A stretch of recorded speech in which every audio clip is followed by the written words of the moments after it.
Hello, it's another Monday, it's another school year, and another chance to learn from our mistakes. Well, I'm back. Here we are. It's the 2021-2022 school year, and we have started in-person learning back through the COVID pandemic. We are masked. We are doing the best we can, but we're all back in the classroom, and that's super exciting. If you're just tuning in for the first time, I teach 6th, 7th, and 8th grade health education, and for the last 4 or 5 years, I've chronicled a teaching mistake or two per each month of the school year. Besides some of the other things I do on social media and this YouTube channel, like student interviews and podcast promotions, I feel like this really just gets into the realities of being an educator. As I always say, teaching, just like life, is not a highlight reel, so this gives me a chance to examine what went wrong at any given point throughout the recent weeks of the school year, and more importantly, talk about a mindful approach on how to respond. Mostly this is just for myself. I feel like I've really gained and bettered myself as an educator throughout the last few years in particular, but I wanted to make sure that I put this out there for any other teachers out there going through something similar. So let's get to the point. Some things that I'm noticing in just a couple of weeks of this new school year are kind of a carryover from the last school year. Plus, you might consider teenagers to be loud and boisterous, maybe overwhelming or even annoying in the classroom. But recently I've noticed, especially through the pandemic, that the opposite tends to be true. Teenagers are a little tentative in their social interactions, just kind of figuring out how to talk to each other, how to listen, away from the screen now. And as we're back into a group setting, how do you behave? As a preteen or a teenager, what do I do?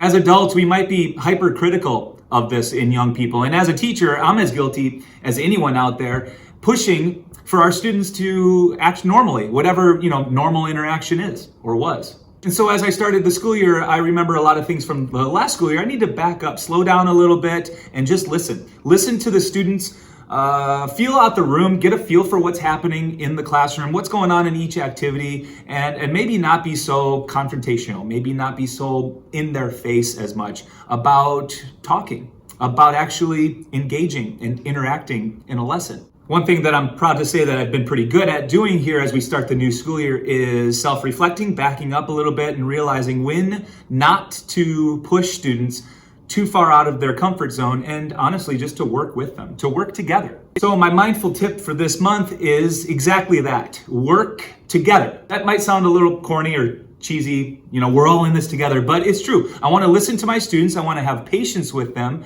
I want to know when to really push and challenge them, and also when to back off a little bit and see what they truly need out of me as their teacher. It's just a general tip as we get started in this new school year, and frankly, it's just good teaching too. Be flexible as you listen to your students, see what those needs are, and then work together. What I'll try and do in the YouTube description is offer up a couple of links to some things that might matter for social interactions with teens, and also a few lessons that I've tried out as we started out this school year that I feel like have gone well and helped the students work on their social health, their social interactions, including one of those really essential health education standards of interpersonal communication.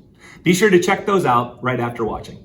I'd love to hear from everyone out there. Say hi, let me know how it's going as you're starting up your teaching year, and realize that I'm here in solidarity, I'm here in unity with you, and I wish you all the best as we get going on this 2021-2022 school year. All right, that's it for now. I'll be back in another month with another teaching mistake and a mindful tip on how to respond. Until then, thanks for tuning in.